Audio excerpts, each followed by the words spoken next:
Hello everyone and welcome to the channel. I'm Emmanuel, I'm an airline pilot, and today we are going to have a look at a, for me at least, new airplane. The British Aerospace BAE146. At this point, thank you very much to Just Flight for providing my review version of this airplane.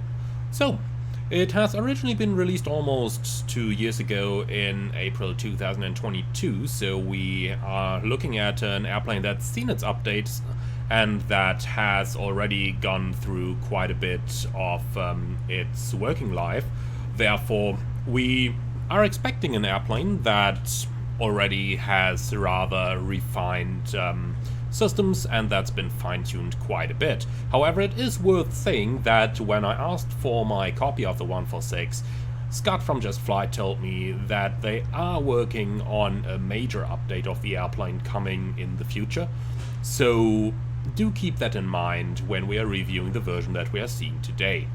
Now, you guessed it already, British Airways livery can only mean one thing, and those of you who are familiar with it, yes, of course we are standing in London City, which is a beautiful base for the 146.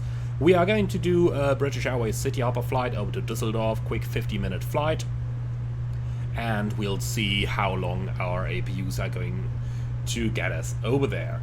So, with that, let's hop right into the cockpit and have a look at this. We see loads of gauges and dials.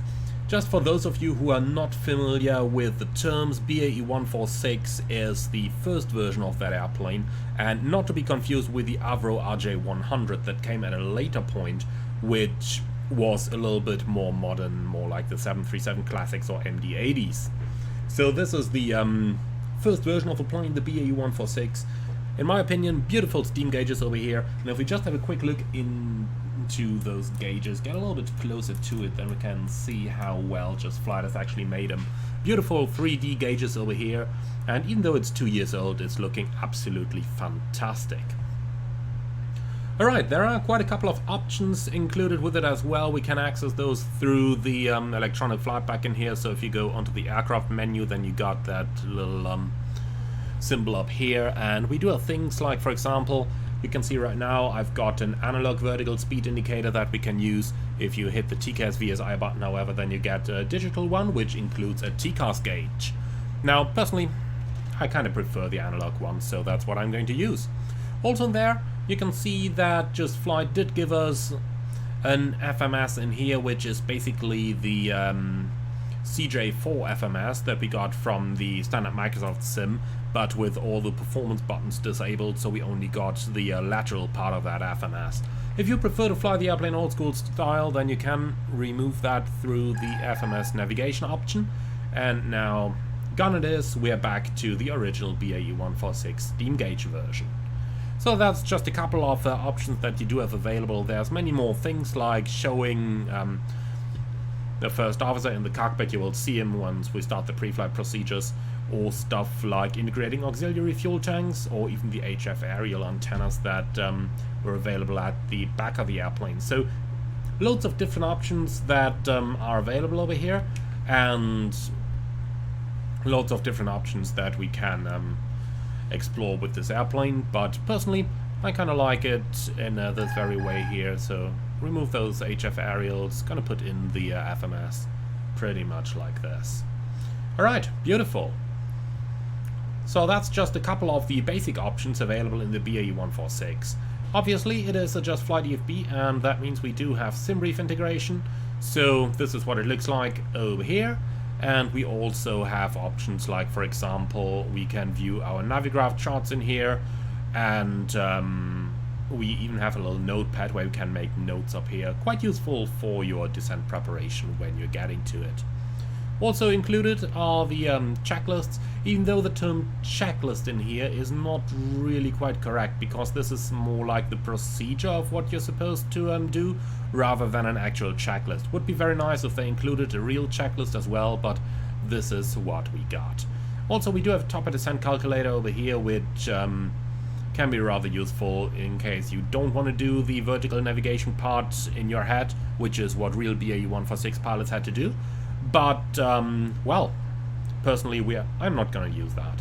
And lastly, we have some settings, but this is more like EFB settings rather than airplane settings. The airplane settings all in here in the aircraft menu on that little cogwheel up on the top.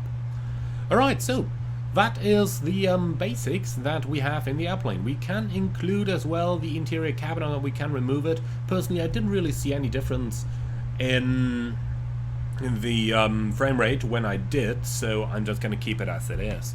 What's really cool when you open this menu for the first time, it asks you if you want to load up the sim brief numbers, which I did. So that is how we got to the fuel, to the cargo, and to the passengers that are being shown up here.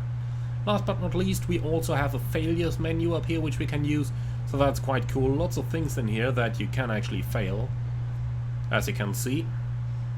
So that's also something to keep in mind for this airplane. And the last thing up here is a pushback menu, but I'm not going to do that right now, since we don't need pushback here in London City.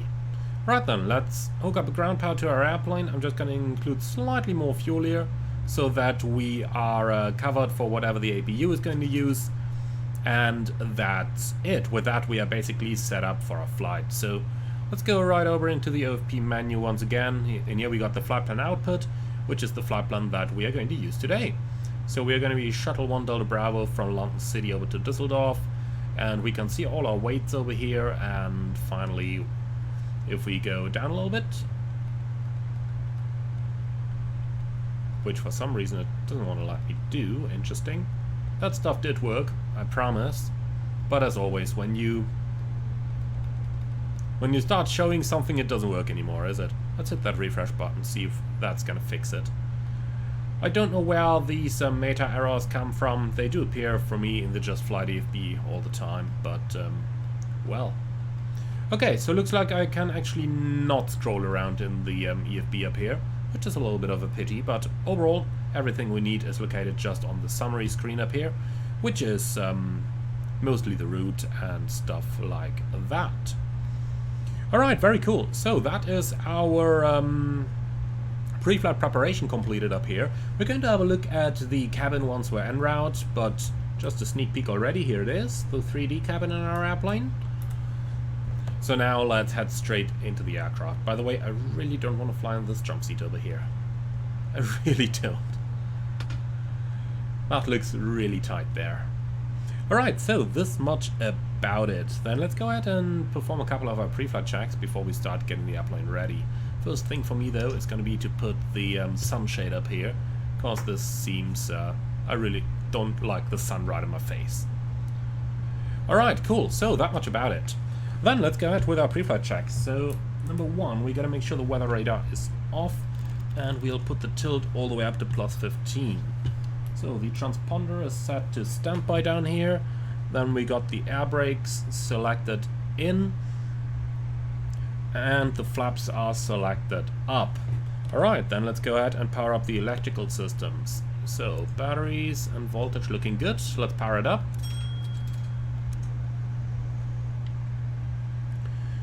Okay, electrical power is now applied.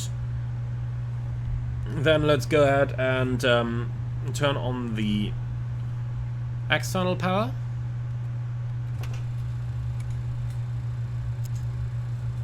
Here we go. Okay, very cool. So we got the lights located up here. Put the nav lights up to high intensity. The no smoking sign is going to go into the auto position, and the emergency lighting will be armed. Okay, so now let's go down to the landing gear. The lever is down, and we got 3 green lights up there. And then we can move down to the parking brake, and that's selected to the yellow hydraulic system. And as you can see, parking brake is set down here. Okay, so then let's go ahead and start our pre-flight procedures. So yaw damper on, autopilot master on. This is just to power the autopilot. This is not an actual engagement of the autopilot. Avionics coming on. So brake fans are gonna go into the auto position. Anti-skid is on, and the lift spoilers are coming on. Auto spoilers are operative in this airplane. We gotta do them manually. Alright then. So from there we can move further down, and we are going to start up the APU next. So let's turn on the left inner fuel pump, APU start switch, and then the APU start sequence is going to progress all on its own. In the meantime, back to the electrical panel. So external power is on, bus tie switches, auto, standby inverter, standby generators are armed. APU generator can come on down here as well already, so that as soon as the APU is available, the thing is going to come online and going to replace our external AC power, if I'm not totally mistaken about that. Alright, apart from that, main generator can come online as well. And here we go. So the AC power is still operative, but the APU generator, as you can see, is available in case we would need it. And up here we can monitor the APU generator as well. Alright, excellent. So, with the APU generator now on the bus, let's go ahead and turn on the APU air and turn on the 2 packs. And then we can move on our main panel down here. So, engine NEIs is off. The continuous ignition and the starters are off. Engine Startmaster off. Going down, we got our anti-ice or our ice protection over here. So, all that stuff is off. All that stuff is off. Engine bleed air is off, and here's our first officer, by the way. Okay, so APU air is on, cabin air is being collected fresh, and the air conditioning is pretty much all set up. Then we can move down to the main panel down here, and we start on the lower left. So down here we got a lot of our light controls, so things like panel instrument lights and so on. So all of these are controllable respectively. Okay, so on here with the rudder pedal adjust button you can remove the yoke from the view, but I kind of prefer to leave it here. And then going on to the main panel, let's see what our latest weather conditions are. So over in London City we've got QNH 1023. Let's go ahead and set that up. As you can see, I did synchronize my altimeters, so that synchronizes all 3 of them. Would be kind of nice if we had an option to do the captains and the standby separate, but well, that is how it is, so we can live with that. Alright, moving across the panel, we got quite a couple of bugs over here, and 1 bug, TGT bug, and so on, but I'm not going to set these just yet, because they will be set later on automatically. Okay, down here, our engine control computer. Gonna leave that as it is for now and not touch this. Okay, so moving down to the pedestal then, we'll do the FMS later. For now, let's go ahead and power up the comms. They go through the self-test, and here we are. So let's do 1.2.8 and 1.1.5, our typical setup. Like this. Then we can move further down. We arm the yaw dampers, and on the transponder I'm going to set standard IFR squawk 2000, and this for some reason takes really a long time to set this up. And finally going down into the flight number field then, so we are the... Oh, that was wrong. Can we go back please? So... yeah, it's a little difficult to actually select the correct letters down there, so let's just see real quick. Shuttle, what's the call sign? Charlie Fox Echo 1 Delta Bravo. Okay, so as you can see down here, in order to select the letter C, I would have to press that button here several times, but for some reason it sticks to the 1, so we cannot set the call sign in here. That's a little bit annoying. But okay, so the brake temperature monitoring system is coming on. Cabin not secured right now, but you can see this is typical British engineering. So if the cabin is secured for takeoff, you just move this over and then you see the confirmation. And if the cabin is secured for landing, again you can move it over and you get the confirmation. So easy-going British stuff. But if it works. Alright then, so moving on to the top once more. We got a couple of circuit breakers here, which by the way are modeled. But we also got a couple of test buttons up here, which are a little bit hard to see, but if we just move over like this, you can see it a bit better. So down here we got things like the APU fire test.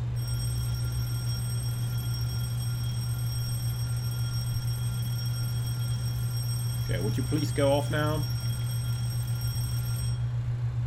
Right, here we go. And look at that. Running the fire test automatically shuts the APU down because it does have that protection built in. Alright, so we're just going to hit the stop button. Going to let it shut down and then we'll start it up again. Likewise, you've got the engine fire tests and all that lovely stuff over here. Engine overspeed tests. Is that actually working over here? Engine fire tests. And all that kind of good stuff. Alright, so just an example of a couple of the tests you have up here. Also, well, let's not play too much with this stuff here. Okay, cool. So that's about all that stuff. So let's go ahead and start working on our FMS right now. And obviously we're going to turn on these things here as well. Alright, so that's just a couple of the basic things. Oh yeah, it does help when you hit the on button, it really does. Okay, so that FMS, oh sorry, that FMA stuff we're gonna do later. So let's go ahead and start with our flight plan. You will be fairly familiar with this. This is basically right from the citation CJ4. But what's really cool is if you go on the index, that means you also got the data link stuff available.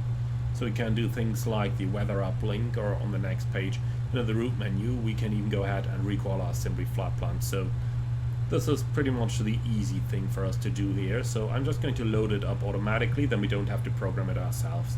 Needless to say that any FMS in 146 like this would not have any features like this. But flight simmers do tend to like it, so, well. Alright, execute that.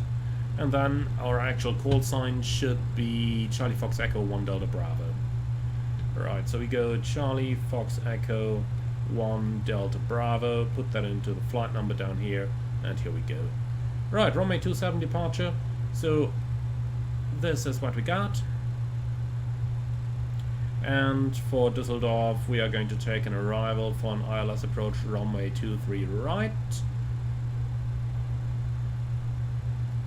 And then I do believe we arrive via PSAP. Yes, we do. PSAP arrival for an ILS approach. Alright, so we just take the PSAP transition over here and execute. Right, back at the flight plan page. This is looking good. Then Uduku. Well, that thing is in. What did it do down here? I'll just put that waypoint twice. Okay, then we're going to remove one of them. Right, so Uduku and Tolvu Mike 84 Clacton Papa 40 for Radlow Mike 197 Radfar Lima 620 Pampas Papa 62 PSAP. Okay, looks good. So we're just going to keep it like that. And finally, what we can do in here as well is we go into the data link, weather, terminal weather request, and we go for Echo Golf Lima Charlie and Echo Delta Delta Lima, and our alternate Münster Osnabrück as well. Okay, so request all of those. Here we go. And here it is. So 23012, gust 23, 10 kilometers, no clouds, 12 degrees, 1023. TAFA unavailable. Okay, can live with that. So then let's go ahead into the charts and grab our departure charts. So we do need this one down here, and then we need our departures. Then we go via Uduku. Here it is. Let's turn that into the night mode because that makes it a little bit nicer readable. Okay, so straight at LCW01 max 210 knots. LCW01, and then between 1,110 and 3,000. So you got 3,000 in here. Alright, then it's a right hand turn, waypoint 02, max 210 at 3,000. We do have that, LCE 04, max 250 at 3,000. We do have that, and then Uduku max 250 at 3,000. We do have that. And surprised to say, initial climb, I have a feeling it's going to be 3,000.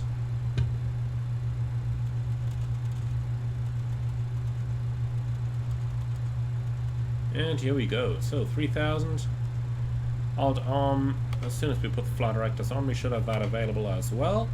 Quite important in this airplane that you hit Alt-Arm when you are when you're dialing in any new altitude or doing changes to the vertical speeds, because without it, the plane is just going to go through the altitude that you put in there. Welcome to British Logic.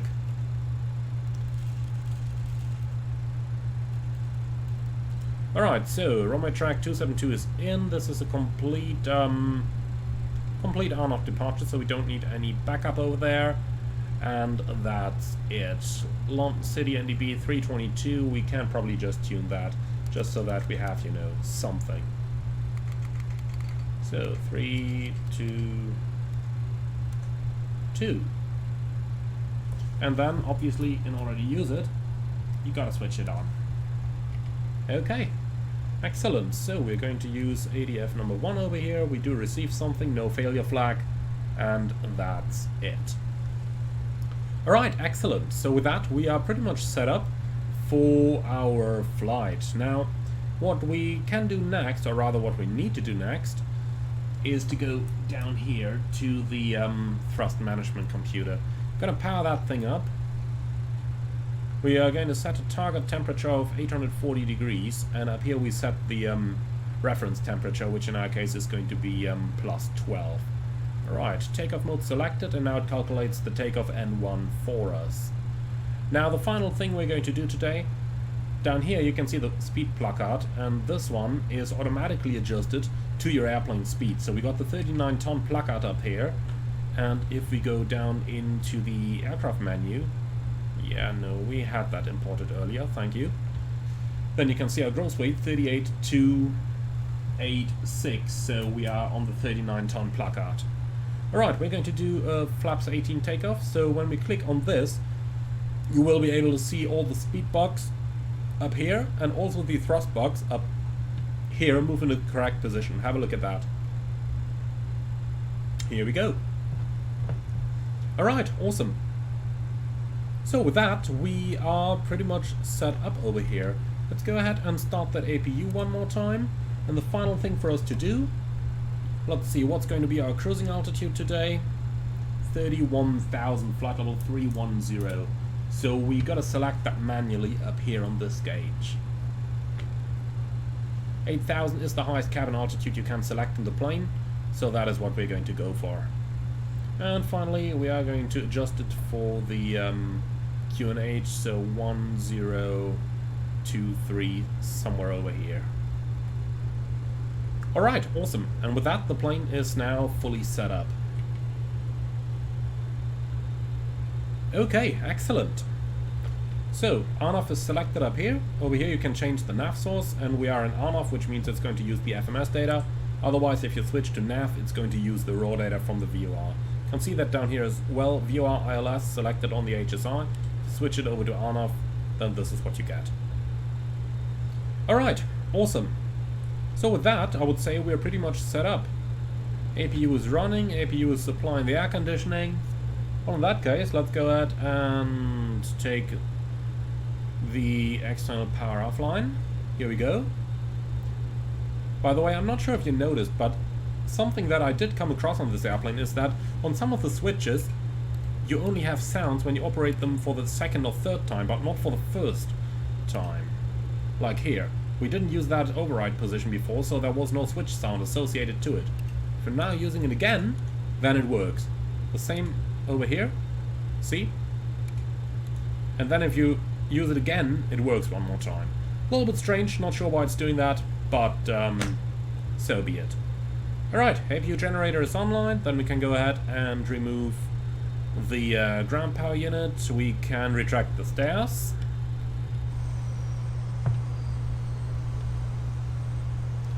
Or at least in theory. In practical terms, that's only going to work when we fire up the hydraulic system and turn on the PTU. So now the electric hydraulic pump is pressurizing the system, and the PTU is transferring the pressure from the yellow into the green system. Here we go. So now let's try that one more time.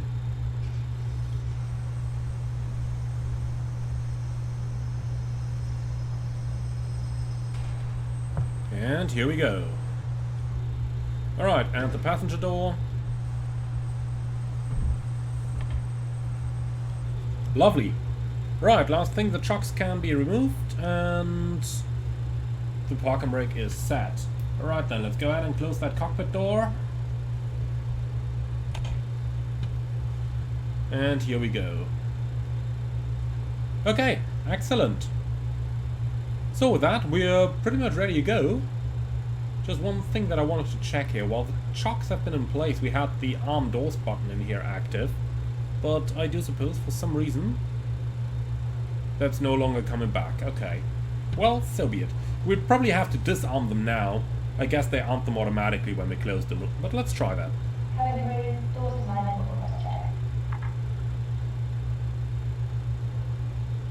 The only question is, can we arm them again afterwards? Well, let's just try that. I just want to open them again. Okay, now they're reset. Close it again. Here we go, it's done it automatically now. Awesome. Alright, very cool. So with that, we're pretty much set up. Then let's turn on the fasten belts and the flight deck emergency lighting. And with all of that turned on, I would say it's fair to say that we can commence our engine startup. So fuel pumps on. Now something special for this particular airplane. Engine anti-ice on. Yes, that is needed. And finally APU air off and packs off. Alright, Startmaster on. Engine start selector selected on engine number 4. And now when we're going to turn the start switch over to engine, the engine is going to start up. Really like that electrical sound there associated with it.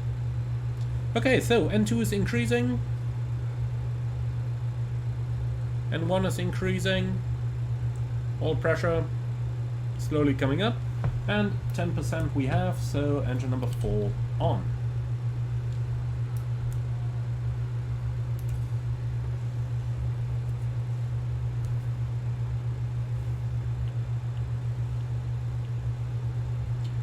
Right, so number 4 is running up.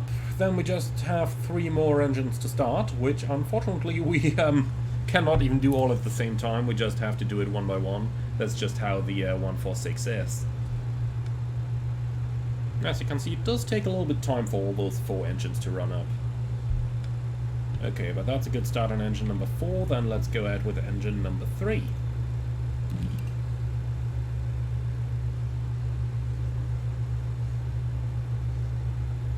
And that's N2.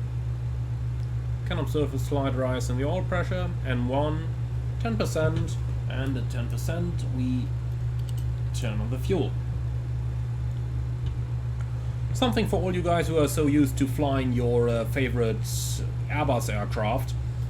If you take these levers and move them backwards when you just after you landed, you're not going to get reverse, but you will get a little bit more braking, because the idle thrust of the engines is going to vanish by the time the engines shut down. So in the 146, moving the levers backwards is actually cutting off the fuel. So you can see it down here on the gauge. You got the fuel levers on or off, rather than reverse thrust on the lower position here.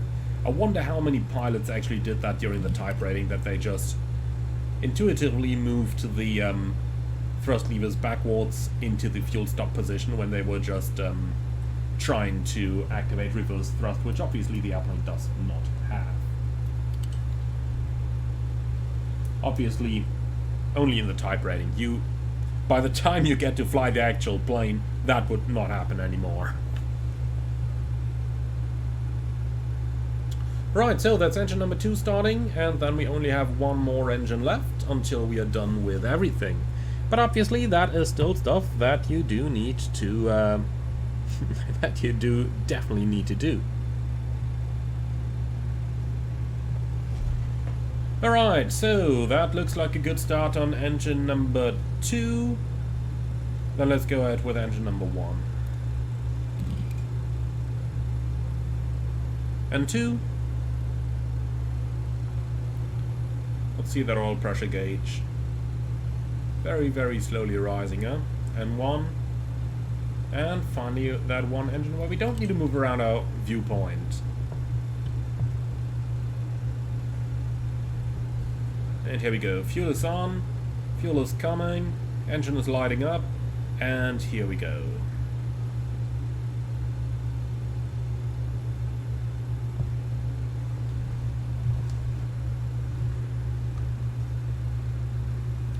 So, coming up, looks like a pretty good start to me as well. Awesome, so we do have 4 good engine starts right over here. Okay, then let's start at the top. So, brake fans are on auto, everything here is set. Engine hydraulic pumps can come on. Then moving down, generators are online. I'm gonna take that APU generator offline now. So, off and reset. Use the engine generators up here, Thrustmaster off. Engine anti-ice will not be needed in the air. We do, however, turn on the rest of the ice protection system and the ice detector. APU air is coming back onto the packs, and we're going to use recirculated air for our cabin air. Oh, and it would have been good if we turned the beacon on before engine start, but we didn't. The APU itself is going to remain on in this airplane. It will be needed for initial pressurization because we have to perform packs off takeoff, which is quite a difference from the quite a difference of the 146 compared with many other aircraft. Okay, so then let's go for taxi. Runway turn-off lights on, taxi light on. By the way, once again, first time we're moving that 3-position switch, we don't have a sound. If you go back, still no sound. But now, when you use it for a second time, you do have the sound. Same on the other one. See? And now going back into the positions we had already, we are also getting sounds associated with it. Not 100% sure where that comes from, but it's definitely something that I will send to Just Flight for investigation for hopefully a future update. Alright, cool. So then, flaps 24, and look at that. Once the flaps are set, the thing trims itself automatically for our departure. And last thing here, transponder can come on as well. Okay, awesome. So we're done with this. Parking brakes are released. Let's check. We're clear on the right. We're clear on the left. Let's get rid of the sun visor up here. Give me my ground charts, please. It's not like London City would be an overly complicated airport, but just want to be entirely sure here. Alright, and here we go.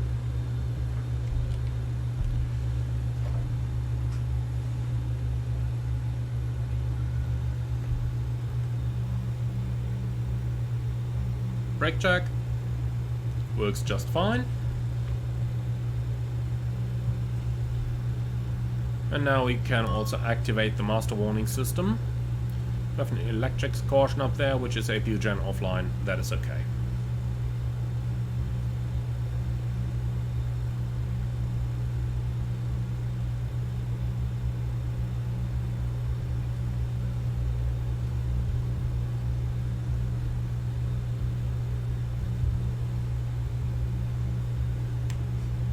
Okay, and with that we're on the way. You don't need to worry about the building on the right there. We really don't have very much of a wingspan. Have a look from the outside. You can see fits very, very well.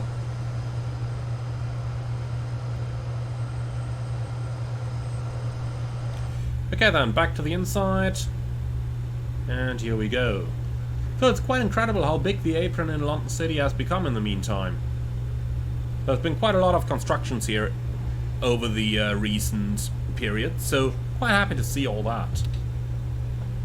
So, thrust lever is back to idle. Plane taxis fairly nicely in idle thrust, but we're at a rather heavy weight today as well. Rather full with passengers.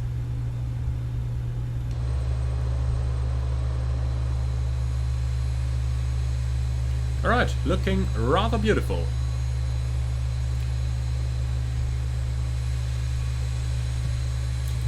Okay, so let's go ahead and do a little bit of a departure briefing then.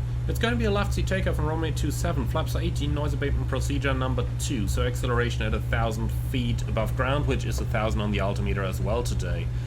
Our departure is going to be initially climbing at V2 to V2 plus 10, and we're going to keep the takeoff thrust until the flaps are retracted.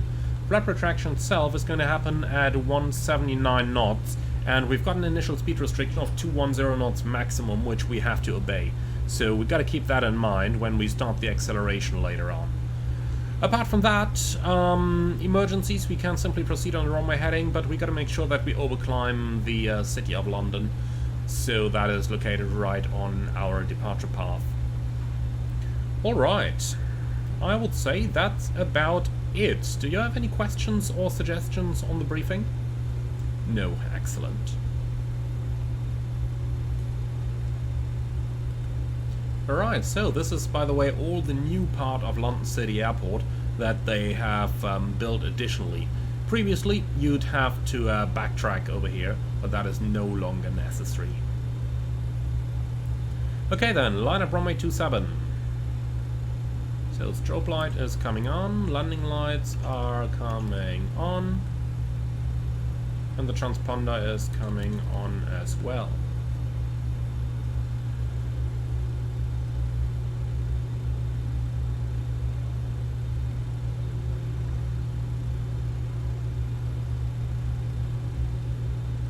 So rolling takeoffs are not recommended in this plane, so we are going to stop here for a moment.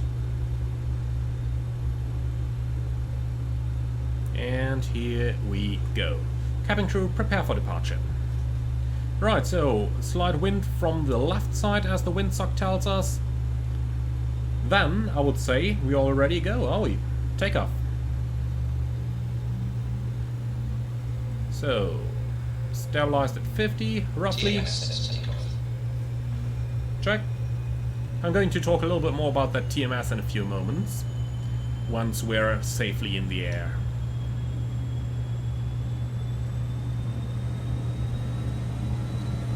Still keeping on the brakes here, you can see it does take a little bit of a conscious pilot effort to set your power correctly. Power set. Okay, timing, takeoff. Brakes released. Speed alive, both sides. Tracked. 80 knots was checked. Tracked.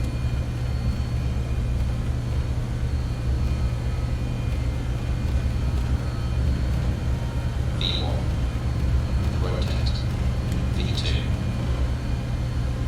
Ooh, that was quite a gust there. Positive rectify gear. Okay, going out of the rudder, and here we go. It's about 12.5 degrees pitch, works pretty well with this plane. Trim it out, and here we go.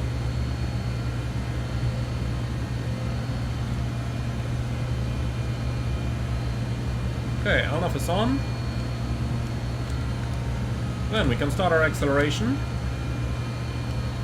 10 degrees pitch, no more than 210 knots. Let's go ahead and set that speed bug. Here you go, that's roughly 210.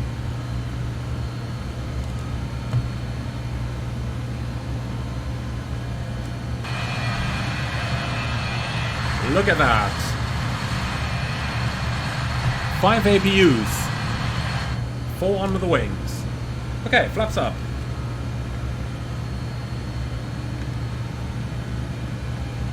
And I'm overturning straight away. Also, we're about to reach 3,000. So, reduce power.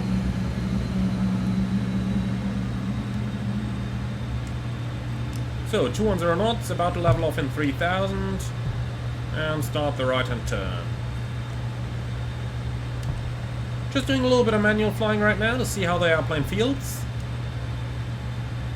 Leveling off right here. Okay, altitude mode is actually on, so flight director should be usable for us now. So let's see how that flight director works. Initial feeling flying the airplane is pretty good. I'm just speeding a tiny bit here. So my initial feeling flying it is pretty good. Its rotation was pretty easy, maintaining desired values as well, and had I not just gone to the outside to do a little bit of looking around, then sure enough we would have flown that SID accurately as well. But look at that. Very easy control. Now my hands are completely off the plane. Just gotta pull a tiny bit here and maintain our altitude. But overall, very nicely maneuverable. Very cool airplane. Obviously we're in London here, so we're in the vicinity of a lot of other airports. That's the reason why we've got that 3,000 foot restriction here, which we're going to maintain. But overall, very easy going. So we're on that lag on here right now. 200 knot restrictions lifted. We can go all the way up towards 250. Let's just make sure to set that buck as well. Then we'll take the TMS and put it into the sync mode over here. Alright, so add a little bit more power. We want to fly 250.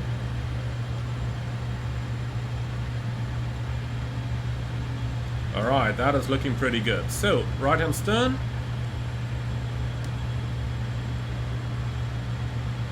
Look at how nicely you can maneuver this. I really like it. It's really a pilot's airplane. You can feel that. It's one of those aircraft that was really built for the pilots. Okay, let's say our traffic control has lifted the restriction for us now, so we can continue our climb. Let's go ahead and say we're going for 11,000 at first.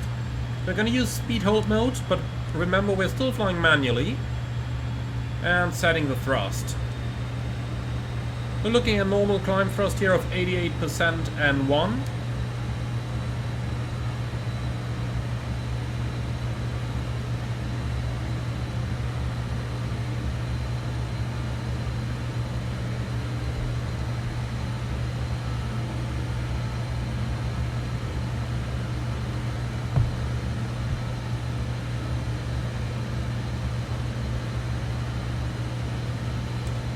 Okay, and here we go. So, nicely trimmed out. Climb power we could set 1% more, and since we're about past 5,000 we can do 89%. So normal climb power in this airplane 88%, and then for every 5,000 feet of altitude you're going to add 1% and 1. So at 5,000 we're looking for 89% and 1 as our climb power. Right, so flies very, very nicely. Then, now that we're airborne, the engines can provide sufficient bleed air, so engine bleed on, APU bleed off, and then we also don't need the APU any longer, so we can shut this down. Alright, nice. So, passing 6,000, which is the transition altitude, set standard. Then a cross-check, passing level 6-1 now. Checked.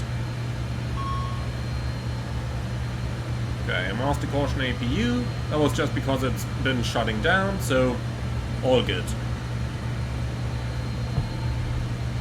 Right, excellent. And with that, we are in the air.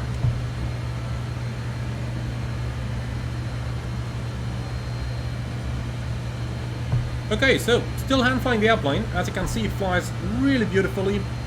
Climb rate isn't that excellent, but let's be honest here, 2,000 feet a minute is still an alright-ish rate of climb.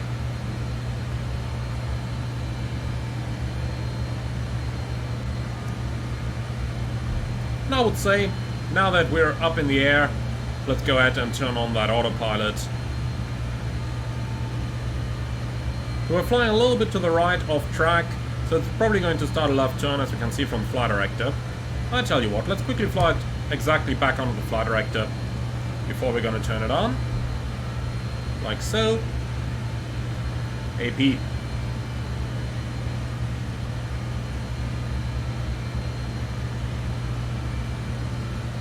Okay, so this is looking pretty good. Then a little bit of weather coming up there. Let's see if the weather radar down here actually works. Let's put it onto weather, 25-mile range. Give it a little bit more reasonable tilt here, like maybe plus 3 degrees or something. Warming up. We're obviously going to keep our eyes outside, even while the weather radar is still in the progress of getting ready. Passing 10,000, 90%, climb N1 is okay now. And tell you what, we are going to turn that altitude up. We're climbing flight level 310, so let's go ahead and set that straight away. Obviously in London you would probably not get that for real, but hey, we're just gonna set it straight away anyway. Alright, cool, so up in the air, passing 10,000, let's have a quick look at the cabin altitude, which is located down here, and as you can see, cabin altitude 4,000, 3 psi, and the thing is climbing, so our pressurization system is working. Okay, the weather radar has warmed up. Let's see, 50-mile range, nothing. Maybe if we tilt it down a little bit, let's see if there is anything working here. Nope. Okay. I mean, yeah, we are kind of getting above it anyway. Okay, so then, lights coming off. We're going to keep the seatbelt sign on, however, for the moment, because I just want to be through this.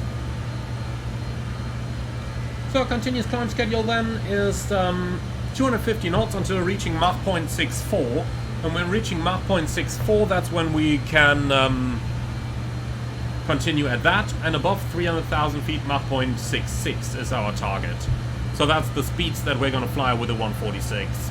A little bit slower than your typical airliner, but just a couple knots, so it's really not all that drastic.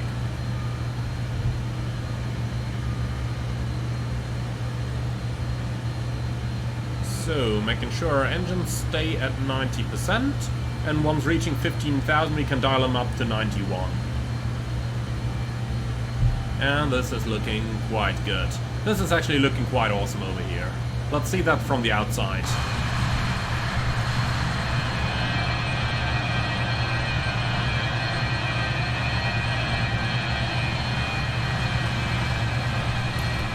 Look at this. Beautiful airplane. Really beautiful airplane.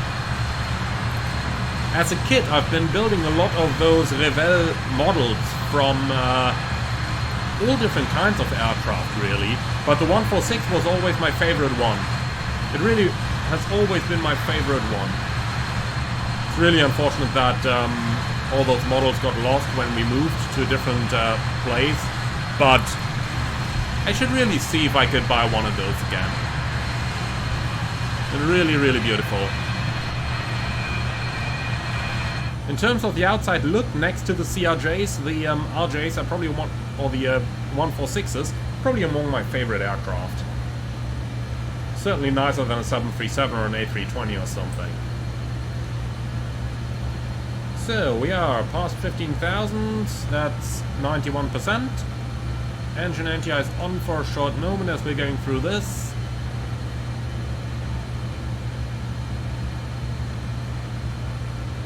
Rate of climb maintains a lovely 2,000 feet a minute, that is excellent. And something worth mentioning in this plane, you do have an ice detector in it. So it does say ice detector down here when it detects ice. However, in my opinion, that is a little bit overdone, because often enough the plane does say ice detected, but there aren't really icing conditions outside, so I'm not 100% sure as to what the logic is behind that. Probably Microsoft Flight Simulator bugging around. At least that would be my usual suspect over here.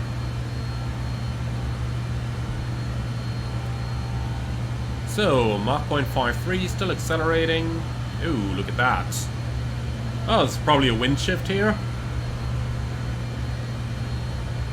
But the plane is catching itself again. Looks good.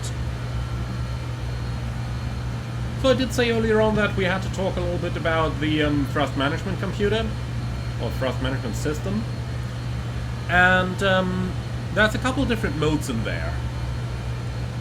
Now, we used the takeoff mode, which is kind of obvious, but you got a couple others as well. For example, you got max continuous thrust. When using this, the plane is going to set, well, max continuous thrust.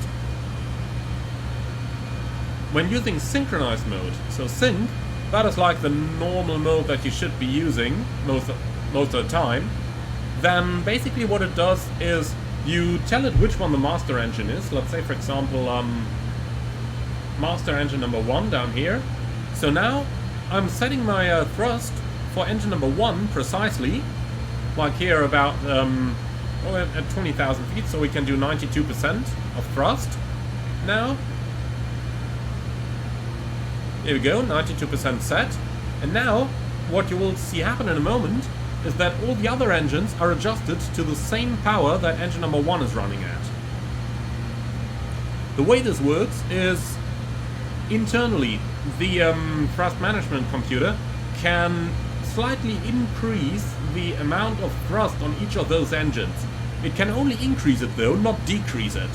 So you still gotta position your thrust levers appropriately. But right now, let's say 92.4, so I'm just gonna pull them back a tiny bit here. Here we go, 92% power, or 92% thrust. And now you can see the other engines initially are at slightly different values. But you will see how in a few moments the computer is going to adjust them all to the same N1. And that is kind of the mode you use the most. Then you also have descent mode, which once again is really useful, because you don't have FADEC or anything the likes, and in order to maintain cabin pressurization, or to even pressurize the cabin at all, you gotta maintain a certain minimum N2. And when using descent mode, you can just put your engines back in an idle thrust, or rather your thrust levers, and that is going to automatically select flight idle to the appropriate setting on the respective engines. But you will see that in action in a few moments when we start our descent towards Düsseldorf. For now, suffice to say, climbing nicely. Quick look down at what the cabin is doing. So cabin altitude is up at 7.5 now. It's going to stick at 8. And then the differential pressure is going to go probably all the way up here. And then we can climb to flight level 310. Ceiling for the plane is 350, but it does feel better around the 300s, really.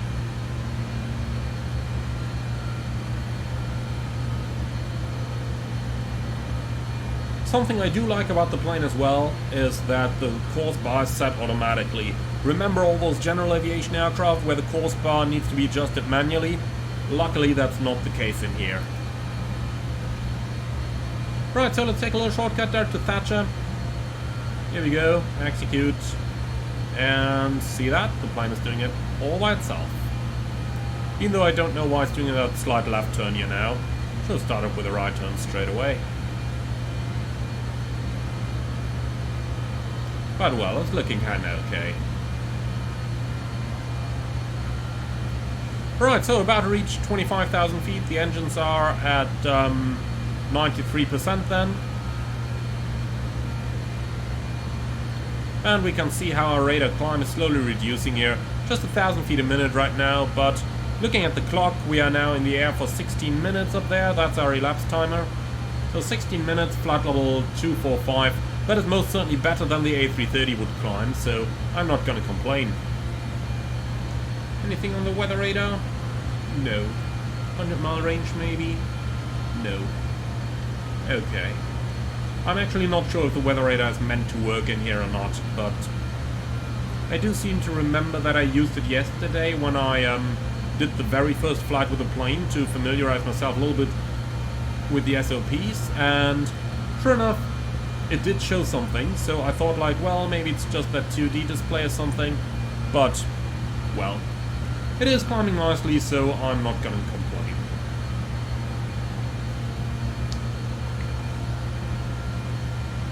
So, temperature right now is minus 30 and a bit, so we're approaching the range where we can turn our anti-ice off again. But for now, weather over weather. So we're gonna keep the seatbelts on for a little bit. Don't need the wing anti-ice though. If we have a look at that over here, you can see that not really any icing on the leading edges. Otherwise I would have expected some icing on the wiper as well. As you can see, nothing over there.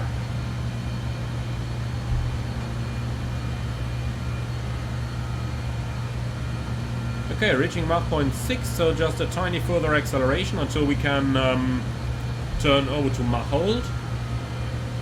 And just to be very sure, the altitude arm knob is actually armed. That's a very important thing to do there, because otherwise, if you don't arm altitude, then it's just going to go through the cleared level. I do suppose that is rather helpful when you are when you're flying a non-precision approach and you don't want the plane to level off at the platform because you're on the profile already, but it is certainly a little bit of a trick there. It's quite easy to fall for. Okay, so passing 27,000, quick look down at the cabin pressurization needle. Cabin altitude is at 8,000. Don't let yourself be fooled by the two indicators over here, by the way, the amber and the red one. That is only for the differential pressure. So that's maximum differential pressure at about 7.5. Cabin altitude over here, obviously 8,000 is good.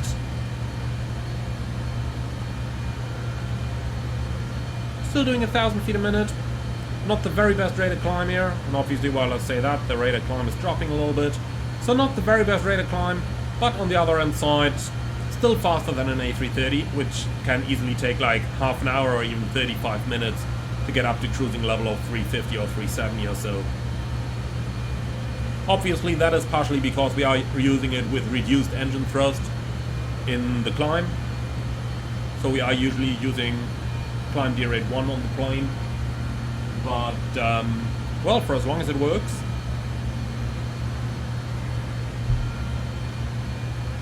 Passing 28,000.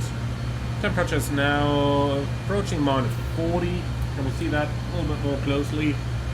Yeah, it's through minus 40. It's minus 42 already. Engine anti-ice off. And it's off. So let's see what the sky is going to look like once we're through this. See if we're finally in clear skies or if we're going to maintain in these turbulences. Because if we do, then we might just have to do a quick PA to our passengers. But looking through here, looks like it's actually getting clear. Okay, so reaching Mach 0.64. Then let's turn over constant Mach climb. So Mach hold. Should give us a slightly better rate of climb now. We expect something at about 1,000 feet a minute or so, probably. And here it comes.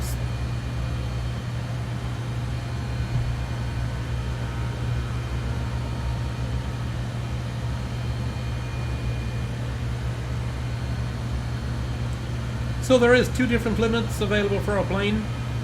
First of all, obviously we've got the maximum N1, but then we also got a maximum TGT, and that is 840 degrees. That's what we set down here on the computer as well. Maximum TGT 840. And as you can see, as our altitude is increasing, we're slowly getting into that region over here. So slowly we transition from being N1 limited to being temperature limited down here.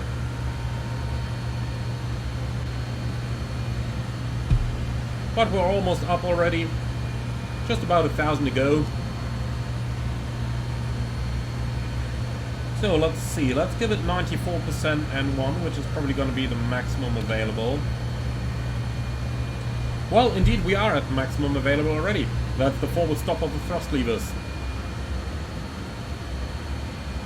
Okay, so we just gotta have an eye on our gauges. And I don't think that we'll encounter any more turbulence. Fasten belts off.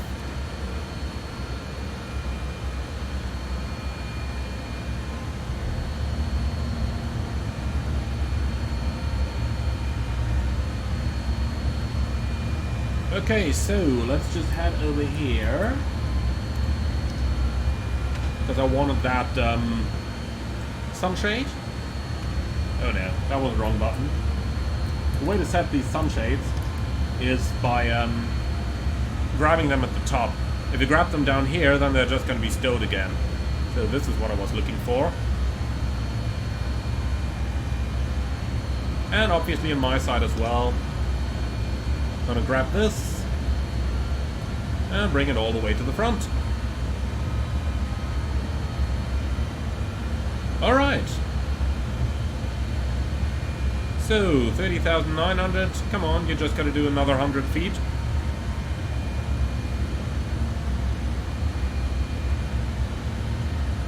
Interesting, it went into alt mode already.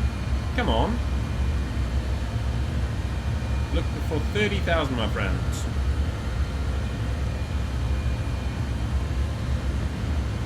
Is it really gonna level off like 100 too low now?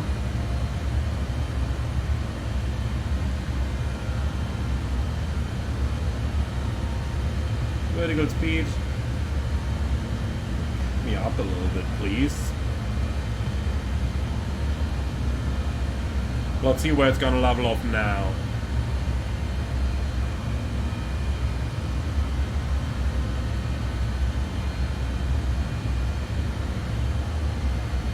Okay, interesting, look at that. It just levels off 100 feet lower than the selected altitude. That's interesting.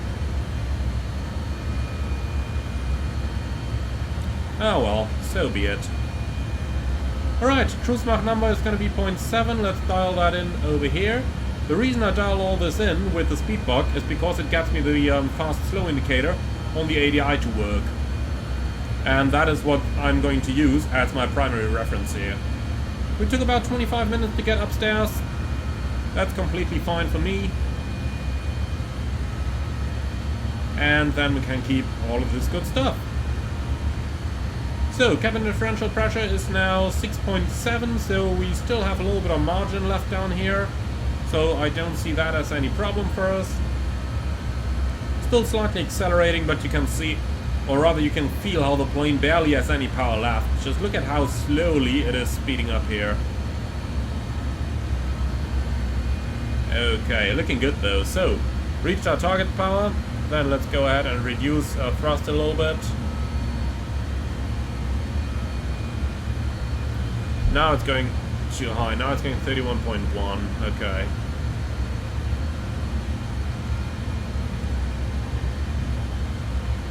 Let's see what's gonna happen now. In the meantime, reducing power a little bit. Don't have an auto thrust, always remember that. So we gotta set our power manually. 0.7 is roughly the cruise Mach number that we're looking for.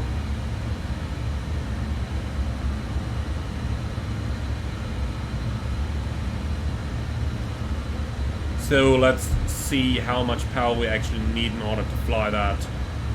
And let's make sure we get back down to 30,000.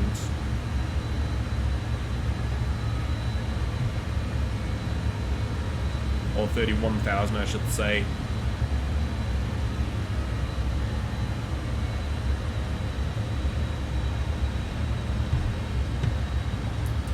Right, in the meantime, direct to Pampas. Execute that. And later on we're expecting Tabro in 25,000 feet. So for that we gotta descend 6,000, so we need 18 miles.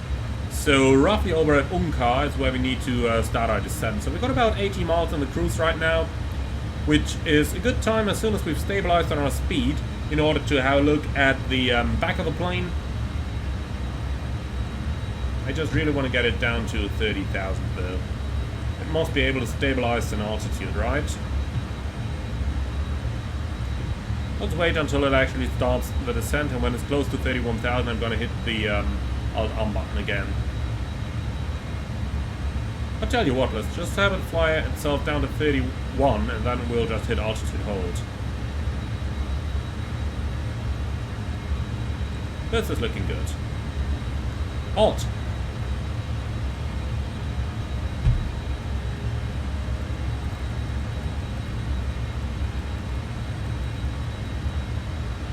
Alright, now we're at a perfect 31,000.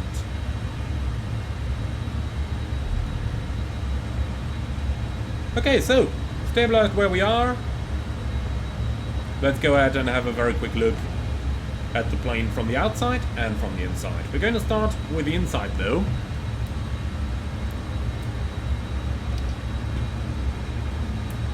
And this is what the cabin of the 146 looks like. Small, but neat, especially with the engines that close by. So this is the galley. Textures aren't exactly ultra high resolution, but then again this was the first Just Flight release for Microsoft Flight Simulator next to the Pipers and the Hawk. So this was the first airliner. So they probably didn't know the entire thing you could do with the sim yet when they designed this. But this is what the jump seats look like. Overall, everything seems to be there. This is the toilet entry, by the way. But not exactly the most highest quality. Going over into the back, that is pretty much what we can see throughout the entire cabin as well. It does look good for what it is, especially keeping in mind this was one of the first MSFS airliners released. Nice to have that change in the sounds as well, by the way. If we just take a seat somewhere over here, let's take the window seat. That is what it looks like. Again, textures could be a little bit higher resolution. Maybe that is part of the upcoming update. But then again, for a release that happened like 2 years ago, around about the same time where the PMDG 737 and the Phoenix Airbus came out. So, sure enough, this was better than the cabin of the 737 on its initial release. Probably on a similar level to what Phoenix had on the very first release, but remember Phoenix did update the cabin and provide a really good cabin later on. Alright, so that much about the cabin of the airplane. Let's go ahead and close that door again. Here we go. And just have another look around the flight deck. So, first thing I'm going to do now is to tune Düsseldorf VOR 1515. You can tune both active and standby stations in this airplane, by the way, so you can see I just tuned the active station. I'm going to select VOR down here as well. But if we move that switch down, then we can now pre-select different stations. That's kind of how it works in this aircraft. In terms of VNAV, as I mentioned, we need to help ourselves a little bit and do the vertical calculations themselves. However, they are rather easy, so... Oh, look at that. We do get some weather radar returns now. But let's see, -2, about 50 miles out, so the weather should be about 10,000 foot below us. And if we have a look over there, well... Take it or leave it, huh? Take it or leave it. MSFS weather radar. All I can say. Okay, so let's get that back in place here. Get the sunshade back. Looking good. Alright, so as I mentioned, vertical navigation we need to do ourselves. It's easy to do though with the 3-to-1 formula. 3 nautical miles per 1,000 feet of altitude we gotta lose. So if we take, for example, Tebro over here, 24 or 25,000 feet, then we're at 31, so that means we gotta lose 6,000 feet altitude. And 6 times 3, 18, so we need 18 nautical miles in order to actually lose that altitude. So 18 miles prior to Tebro, we're going to start our descent.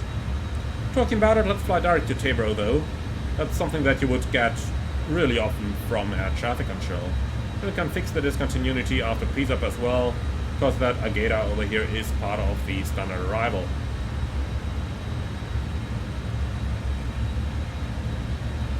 So you can see, even though we don't have an auto throttle, maintaining the speed is pretty easy in here. It's basically a set and forget thing. Once you've got a correct power setting, you know, just don't touch it anymore, unless something interrupts the equilibrium of forces. Unfortunately, that does happen with all the wind shifts in MSFS, but if it does, you know, add a little bit more power. The important thing here is that you are really careful with adding power. Like, I just added 1% and 1, and now, wait and see what's gonna happen. Don't add like 10% or so. Like that, you will never be able to stabilize your speed properly. Do it in very small steps. and that is definitely going to make it much easier for you to control your speed.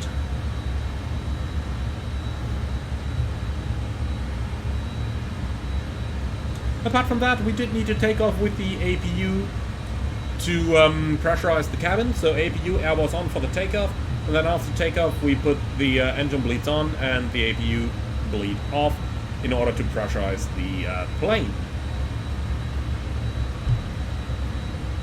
So, do we have anything else that's really worth noting in this aircraft? Yeah, you could put the hydraulic AC pump and the PTU off because the engines are now supplying the hydraulic system.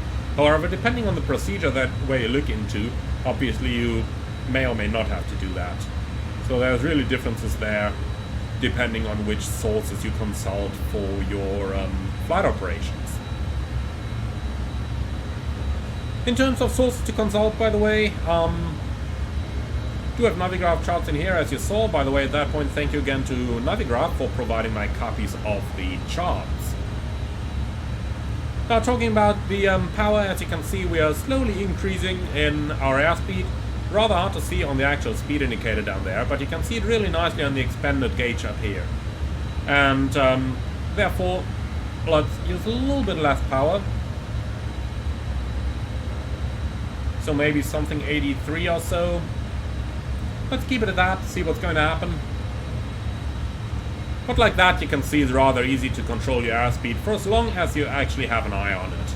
And that's probably the most important thing there, just having an eye on the speed and having an eye on what's going on around you in that airplane. Because you certainly do need to stay on top of it. It is an airplane that actively needs to be flown, but it is an airplane that is very rewarding actually to fly it. Ooh, little wind shift there. So now we got to be careful, as we don't have an auto throttle that's going to correct the power after the wind shift. So in case you gain or lose speed, be sure to keep an eye on your throttle setting, especially as the plane is now climbing back up to 31,000.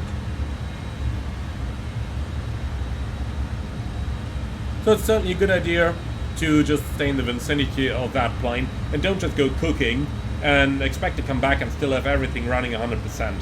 That may or may not be the case. Now, those MSFS wind shifts are surely a little bit of a pain. But okay, we're back in 31, the speed is still there, speed is still good.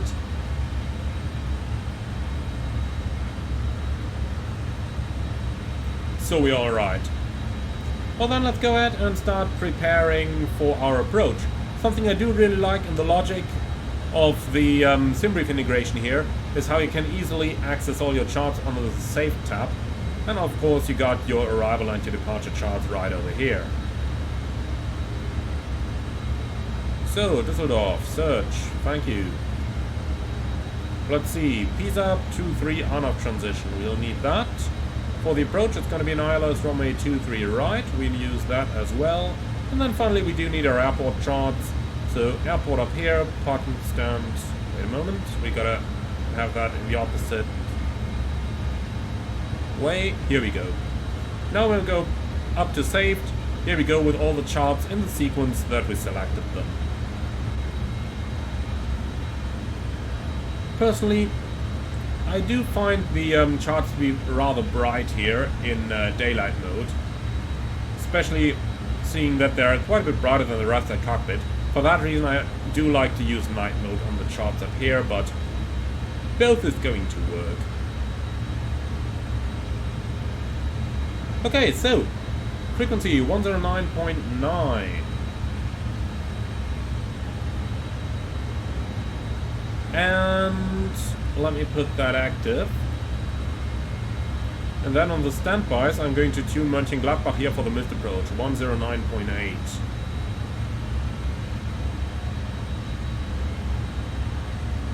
And then we can use 1515 on the other radio. Just got to move here in order to see it properly. So 15.15, here we go. Did we receive anything yet? No? Okay, fair enough. So ILS frequency, go around frequency, and airport VOR. All of those should be a good combination. Okay, so minimums Let's see, Cat 3A. I think that's it. Okay, I went for the wrong chart. Lovely. Okay, so approach chart 23 right, please. Here we go. Frequency is now 109.3. Interesting. Did I select the wrong runway? Oh yeah, I was on 23 left, not 23 right. Whoopsie. So 23 right is obviously what we're going to go for. So it's going to be 109.3.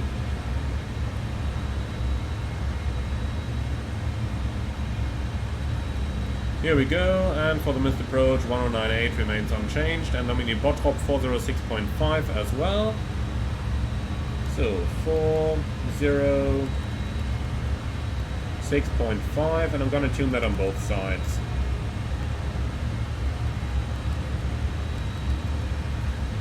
Here we go, 406.5. NEB is turned. Oh, sorry, the ADF is turned on. Excellent. Okay, and we're receiving the. Wait a moment, DME 1093? That doesn't make sense. Okay, not sure what that station is. Not the one that we're looking for. But so be it. Alright then, let's go ahead and grab ourselves the latest weather. Index, data link, weather, requests. We'll just leave the defaults filled out. Send. View, let's see what we have here. From 1720, good enough for me. 220 at 11, broken 2700, 9 degrees, 1026. Okay, so 1026 is what we need to put up here. We're trying to line this little triangle there. So here's 1010, 1020, 1030, 1040, 1050, and so on. QNH. So 1026 is set. Alright, and as soon as we start our descent, we're going to select the target down to the airfield elevation, which is going to be 150. Talk about starting the descent in 4 miles, it's our turn already. So we can pretty much get ready to do that. So, target altitude going down towards level 250. Here we go.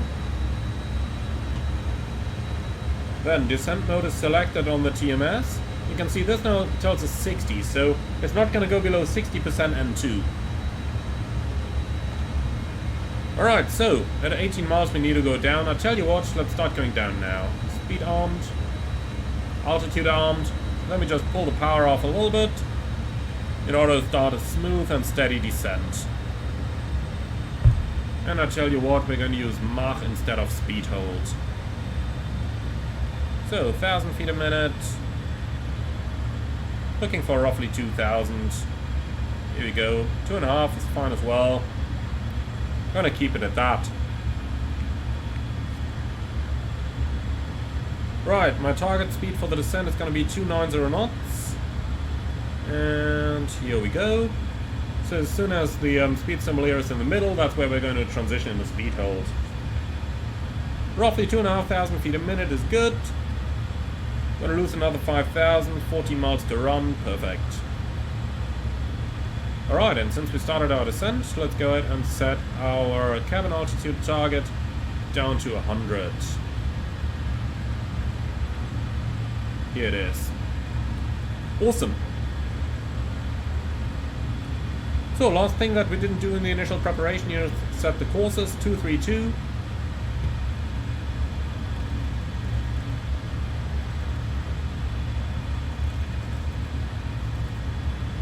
And that is now set on both sides, and what I'm going to do is I'll go over to nav 1 over here, because nav 2 is only really tuned for backup navigation, but we want both our left and our right HSI to show us the ILS data. That's why I've set them both to nav 1 as target.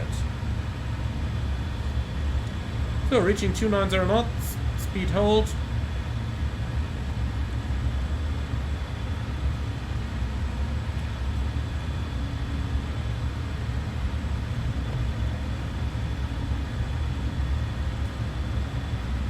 By the way, it might just be me, but that 60% target here, that doesn't seem quite right. I do believe it is either 65 or 70% up here at higher altitude.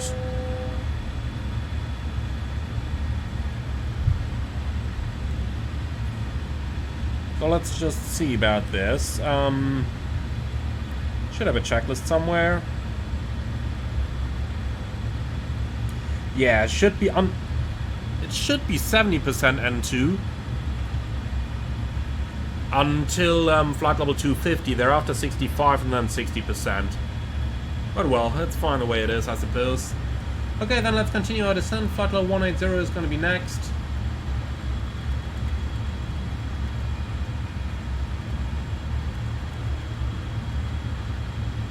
Come on. Here we go. Okay, cool. So we are going to go into vertical speed this time in order to start accelerating a little bit. Then pitch down. Yes.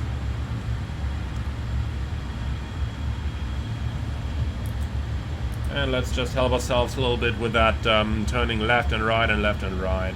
There, took some up, please. Enter. Thank you. So 2,500 feet a minute is looking good. Get that speed back up, please. And I really don't know why it went left and right now. But, well. We do take a look at the approach transition. Coming from Pisa to Agata should have been here a 092 track all the way. So I'm not sure why I tried to go south for a few moments. But let's just help ourselves. Update the direct once more. Here we go. Alright, and that is looking much better. So, might need a bit of anti-ice here. Engine anti-ice on. Doesn't look turbulent though, so I'm gonna leave the seatbelts off for now.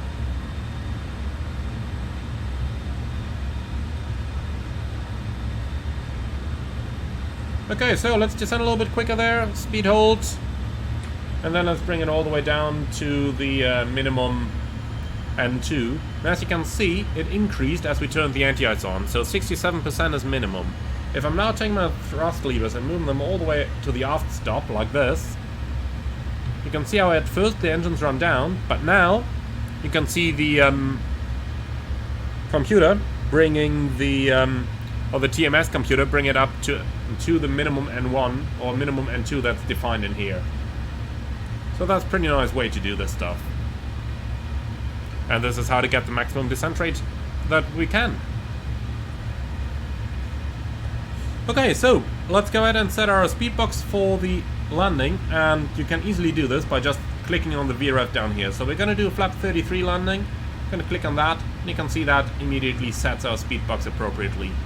The only thing that it does, unfortunately, is to also set the yellow buck we have over here, so that when we got it set back to our target.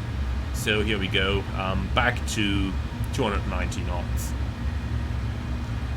Alright, so let's go into heading, select onto a heading of, let's say, 140, something the likes.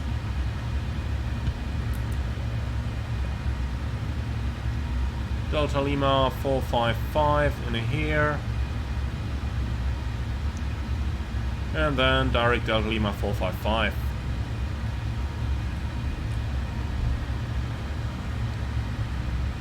Fast mode's on. Out of the icing conditions, we don't need that anymore. Off they go.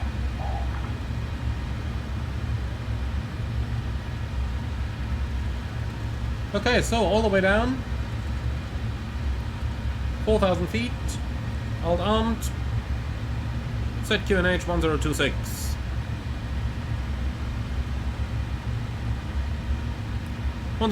cross check 17,000 now.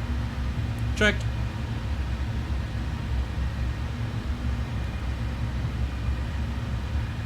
So, slight left turn again, 090.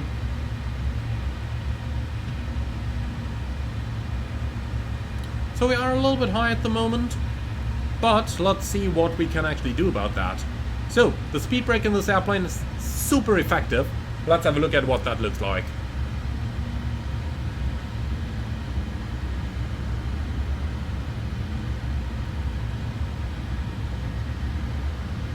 That is a lovely vertical speed there, isn't it? And as you can see, we just even started deploying it. Talk about the speed brake, by the way.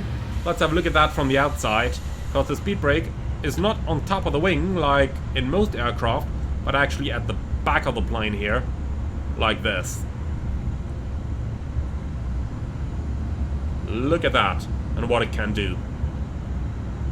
Obviously, if you do take it out that much, the result is not very pretty. So let's go ahead and bring that in again.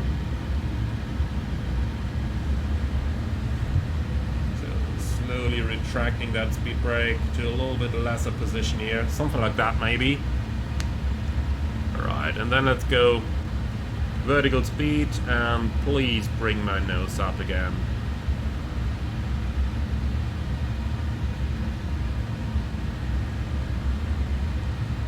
Alright, this is much better. So speed reduction down towards 250. Like that, and speed hold. Right, let's see, where's 455 right now? 230 degrees. Alright, looks good. Then let's make a right-hand turn and turn inbound. We're going to intercept slightly from the south here. That's why I'll just continue the turn over there already. Over to nav mode. ILS should come in like any moment when we get a little bit closer.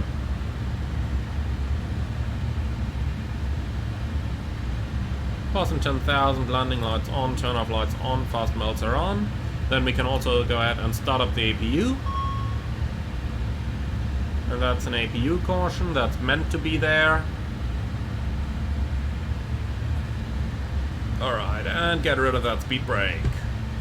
You can see it's really got a huge effect on the total drag of the plane.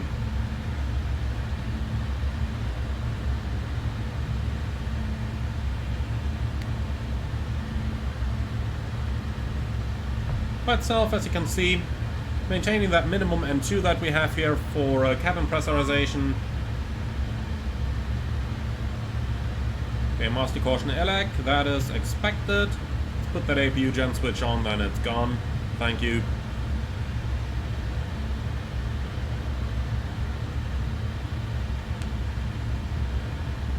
The only thing that surprises me is that we don't receive the airport VOR 15.15. I would have definitely expected that. Okay. Interestingly enough, it looks like I just didn't turn the entire unit on. I mean, look at that. It's a little strange to see. Okay, but here we go. 28 miles from the airport. Awesome. And this is the split function that I was talking about. Now, on the right-hand unit, we got it still tied to on-off. Let's put that to nav as well. Now you got the VOR over here, while on the left side we now got the ILS. As you can see, a slight difference here of about a mile. But we can both time to the same unit. Like if you go to nav 1, then now both are on the ILS. In my opinion, the much nicer solution. Right, 1000 run is checked. And altitude is armed. We're gonna level off in 4000 and we'll let the speed slowly start bleeding off, because it does take a little while in this airplane. And in the meantime we can do APU air on and engine bleeds off. Like so.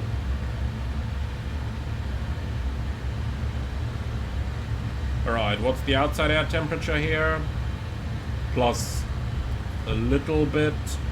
Well, we are almost through these clouds and we never got an ice detected warning either.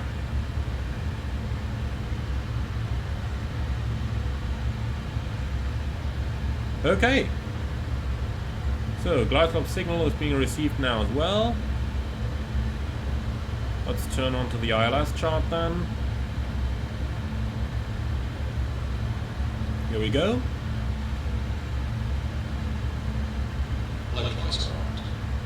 Yep, that's true. Okay, level off in 4000.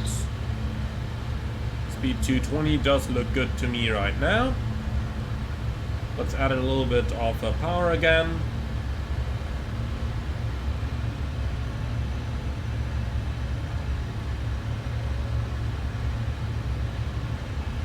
Very careful capturing here, but let's see if it will ultimately make it.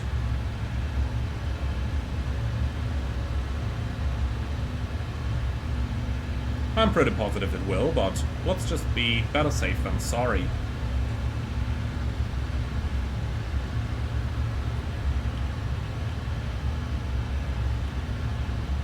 Sure enough, it could intercept the localizer a little bit more aggressively. I think that is out of any doubt.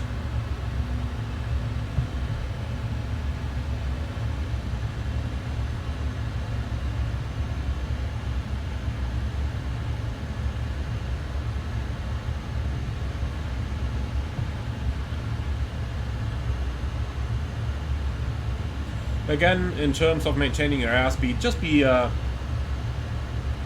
careful and deliberate with your inputs. Like right now, I said we maintain 220, we're actually more like at 210, but the important thing here is don't do this, which is going to screw you over totally, but rather just do small inputs. Like we had 60% N1 previously, so maybe try 65%. Something like that. Careful and deliberate inputs. That is really the key to flying an airplane successfully. We're about 15 miles out now. Let's go to idle and start a reduction towards 180. Like that.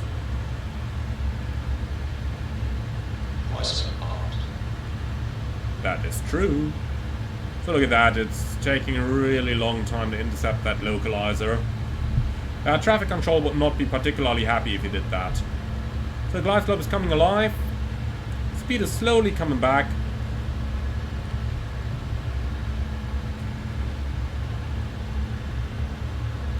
But as I mentioned, when the speed bug is set, I basically just look at this for my speed control. So according to the manual, you would lower the gear at 1 dot from the glide slope, but I really don't feel like it. That would make us much too slow. Instead, what I'm going to do is we're below 200 knots, so let's go. Checked. So let's go flaps 18.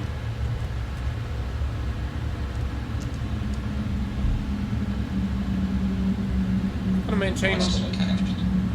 Checked. Right, let's maintain our speed then at 180.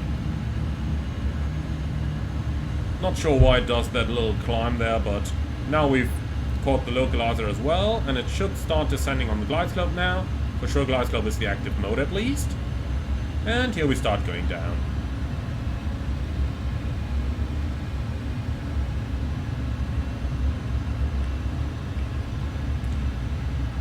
Okay, so again, slow and deliberate input on the thrust. And this is looking pretty good. So we are fully established now.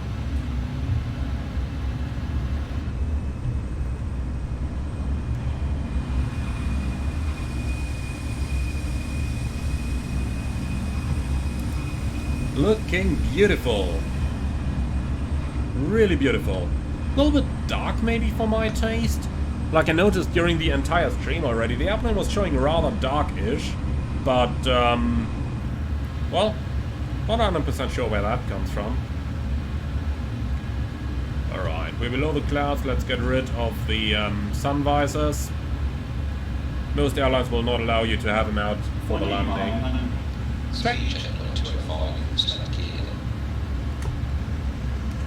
Gear down. Right, runway lights are coming up ahead. What's the temperature right now? +5. Yeah, this is not really icing, is it? If you can look through it, that's fine. So let's do what typical air traffic controllers do, 160 until 40 ME. We're going to maintain that speed. That's just going to make it a little bit more challenging here.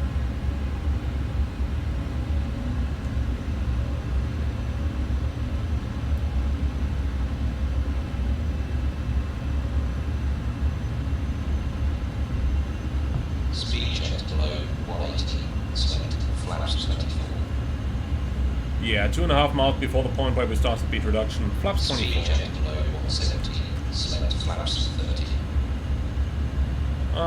No. So, what's the autopilot doing here? Maintaining the glide slope, I hope? Might just have a little bit of trouble with the speed changes. And we said we wanted to do 160, please, so please do that.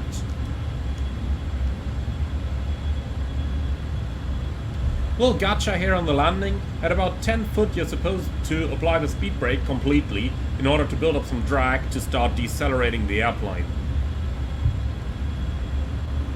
So after you go thrust idle at 30, you gotta go full speed brake then. And we will do that.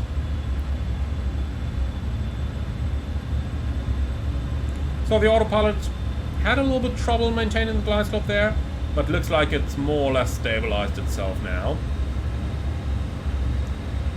Okay, so 0.3 miles till we start our deceleration, so flaps 30. Thrust idle.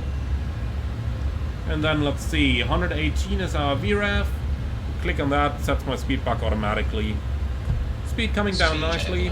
445, select flap 33. Flap 33.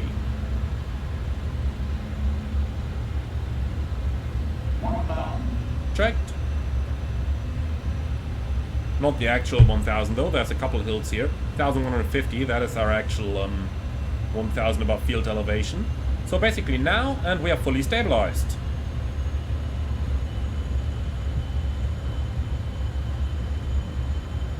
Okay, awesome. So everything is done down here.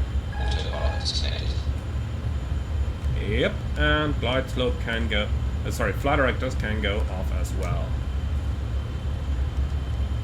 So let's have a little bit of fun manually flying now. Runway is now 12 o'clock. The lights are all on. Awesome. So doing 110 knots ground speed, that means we need roughly 550 feet a minute rate of descent.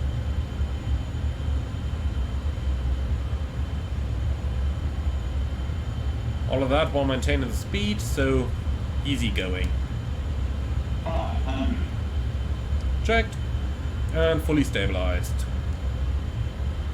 So remember, the glide slope in Düsseldorf is not exactly accurate on the short final, so I will kinda go a little bit of a visual now in order to maintain my profile where I want it to be.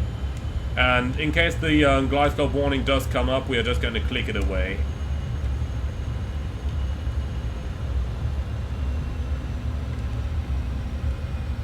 So now is the point where we go a little bit below the profile. Ignore glide slope and puppy. Here it is. Okay, glide slope push to inhibit. 50, 40, 30, 20, 10. Oh, flat a bit too much. Okay, speed brake out. Maintain the attitude. Here we go. And we're down. Brake pressure C.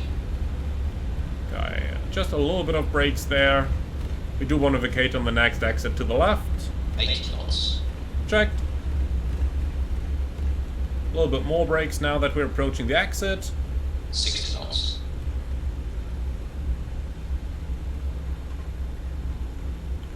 And this is looking awesome.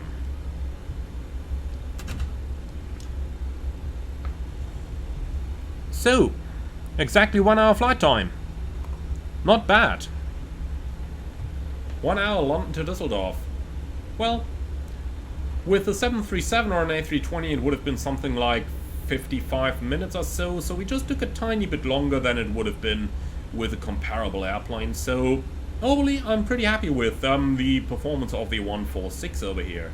People do say it goes slow, but let's be honest over here, it doesn't go that slow. Alright, I am going to cross the other runway, and on the other end side we are just going to stop for a moment to tidy the plane up. And when that is done,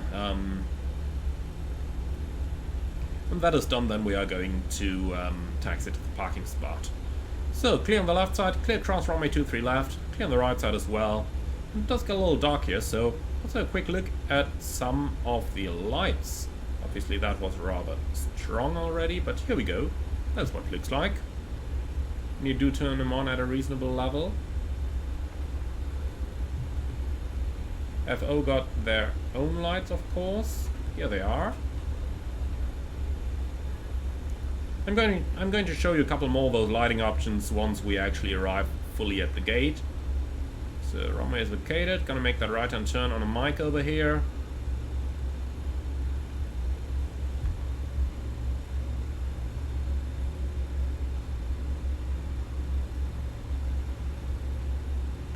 And here we are. Okay, so strobe lights are coming off, taxi lights are on, turn off lights are on, then anti-ice and ignition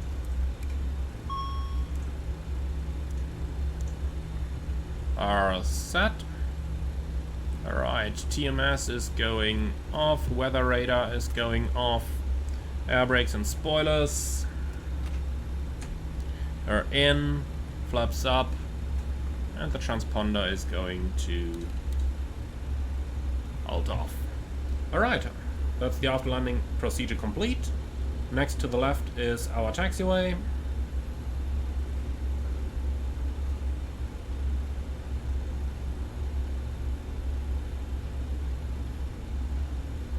So I did flare a little bit strong, could certainly have done a bit better there, but hey, for my, I believe, third landing, I did 2 test flights prior to the start of this recording, so for my third landing with this airplane, I didn't wreck it, and I didn't pull the Swiss either. Experts will know what I mean with that. Probably anybody else who's interested in aviation as well. In any case, the plane is still reusable, and that is the most important point there.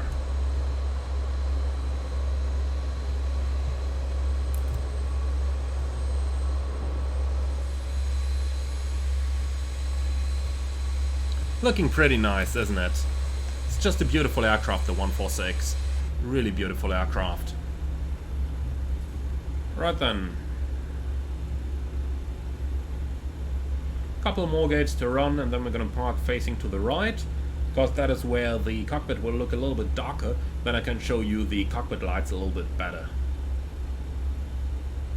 Position Victor 85, that's where we're going to go.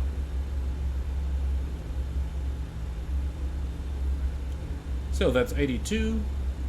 Next up going to be 83.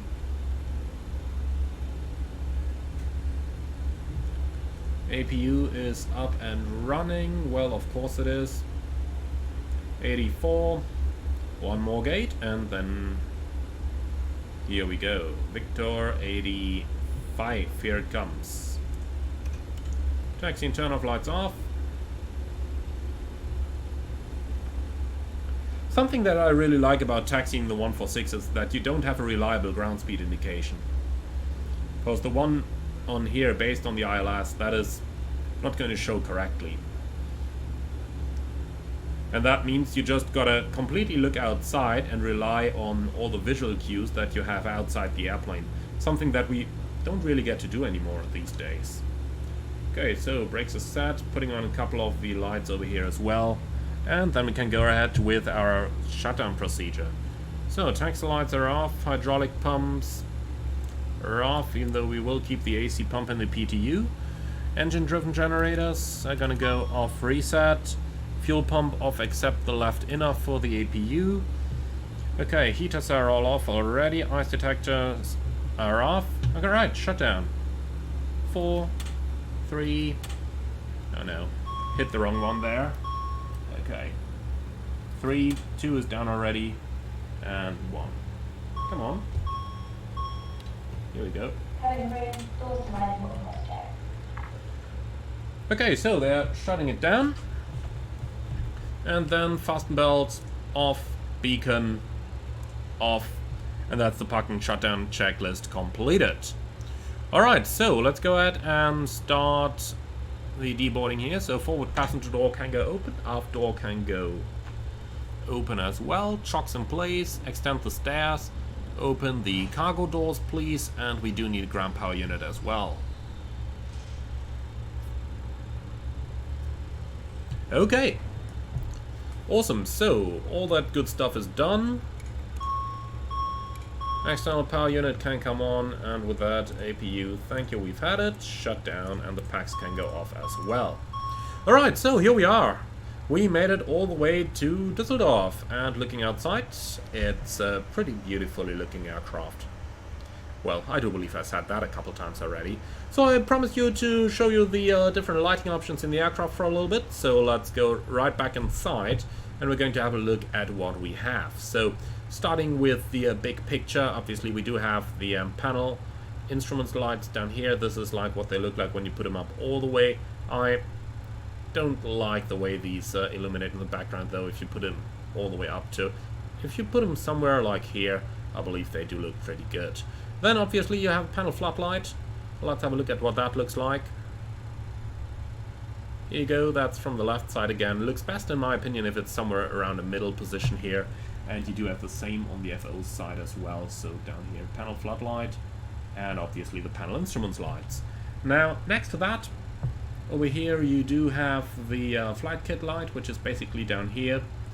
And then you also have this one up here, as you can see. Alright, so moving around then to the overhead panel, we do have the glare shield lighting up here, as you can see. Then we do have the lighting for the overhead panel up here, as you can also see. Then we can change the brightness of the switches in the background. And going all the way up to the side then, annunciator control, well, test, yeah, so be it. Okay, so we do have a couple more though. So if we go all the way to the top over here, there's the entry lights, wing lights, logo lights, and this is what they all look like. Entry light, probably the most prominent one of them, because it does pretty much illuminate the entire cockpit for when you want to enter it. Okay, so let's just flake that one off again, or all of those off again. And then the last thing that we got is down here. So you do have a control floodlight that's located down here, but if you turn that on, it's getting really bright up here. For that reason, be rather careful with that. And then obviously you got the lights for the forward console up here, and the lights for the aft console located down here. As you can see, quite a couple of light controls in this airplane. If I did miss any, then be sure to point it out in the comment section below this video, because I honestly tell you, I wouldn't be surprised if there's even more lights than what we've seen now. Well, I tell you what, entry lights on, here we go. Alright, so that's the Just Flight BAE146. Beautiful airplane, I do really like it. And, well, with that, I would say that we have seen what we wanted to see. So, beautiful airplane, really a lot of fun to fly. And, comes at a price point of about 65 euros-ish, including taxes and stuff. You do get a bit of a discount if you own the previous P3D version, so that does reduce the price by like 10% or something around that. In any case, really enjoyable airplane to fly, and obviously a very iconic airplane to fly, and to my knowledge the only airplane that possesses 5 APUs. Alright, so that's gonna be it. Thank you very much for watching, everyone. I do hope that you enjoyed it. If you did, do let me know in the comment section below the video. And if you're up for more, don't forget to subscribe to the channel. Finally, if you really like what I'm doing, I would appreciate a small donation through the Buy Me Coffee link in the video description below. But for now, I would like to say thank you very much for watching. Hope that you've enjoyed it. And I'm looking forward to see you all again on the next one. Thank you very much, and enjoy your virtual flights.